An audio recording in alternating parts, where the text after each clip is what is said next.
Magandang araw mga loves, kami ay kakain. Ay, gabi na pala ngayon di magandang gabi. Magandang gabi mga loves, kami ay maghahapunan na. Ayan.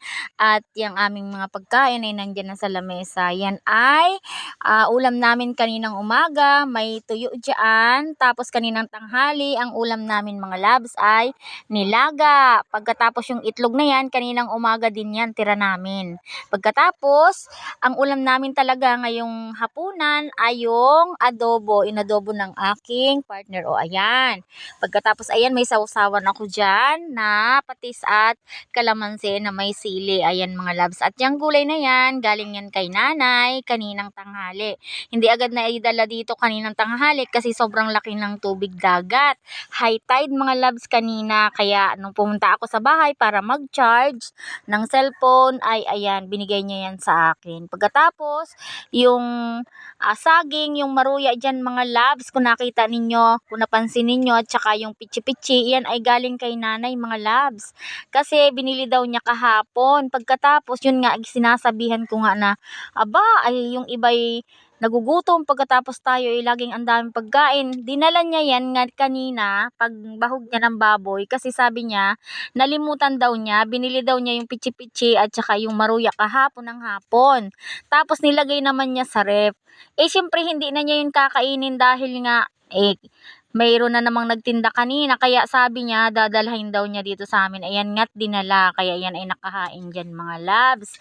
O ayan, diba ang dami namin pagkain. Tapos yung Indian mango na yan, binili namin kanina ng aking partner dun sa Murato, 15 ang kilo. O ayan, 2 piraso lang yan. Kaya sa isang na lang, hain na lang para pagka gusto namin kumain, ay di nandyan lang sa lamesa. O ayan na nga, ako'y nagsimula ng kumain dyan mga loves.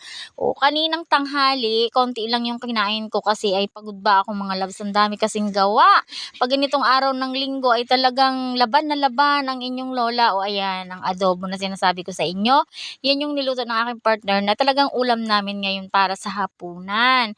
Ay kaso nga, ayan, dami pang natira, alangan naman na hindi namin kainin, ay sayang. Kaya, ayan, nasa lamesa talaga. Ayan, kumain tayo mga loves. Sabayan ninyo ako sa paghahapunan. Ayan, ang aking partner ay nandyan sa may gilid ko, wag ko daw sa kanyang itutok ang camera kasi, alam nyo naman to, mahiyain talaga. Ayan, ako'y subo ng subo dyan. Natural ko na talagang kain yan mga loves. Wala akong pake, umalaki ang aking subo. Ay, gutom na ako. At pawisan pa ako dyan mga loves. At ang init kasi ng sabaw.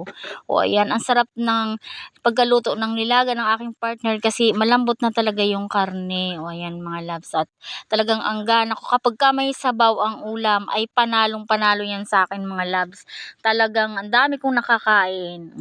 Sabi na nga ba, at ako ay hindi naman katakawan, konti lang. Ayan, ang sarap kasi ng ulam, gawa nung gulay ni nanay, ang sarap din. At ang bangot ng gulay ni nanay na langka ay yung sisi at saka yung sirum-sirum na tuyo ba mga loves. Kung alam niyo yung sirum-sirum, yun ang bangot. Tapos naglalangis-langis mga loves. Di ang sarap nga naman partner sa tuyo. Pagkatapos ay medyo may tutong-tutong yung aking kanin. Ay kaya ako'y panalong-panalo. Ang pagkain ay talagang sarap na sarap mga loves.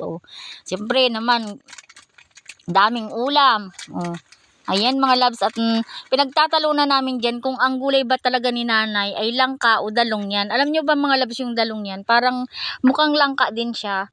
Kasi sabi niya, para daw dalong yan. Sabi ko, hindi, ang sabi ni nanay langka yan. Bahala na, basta masarap yung pagkaluto ng gulay ni nanay. Kumain din naman siya. Parang, ano ba talaga ito, be? Yang dalong yan ba o langka? Kasi kainin mo na lang at masarap naman pagkaluto. Ang dami mong tinatanong dyan. Di ba?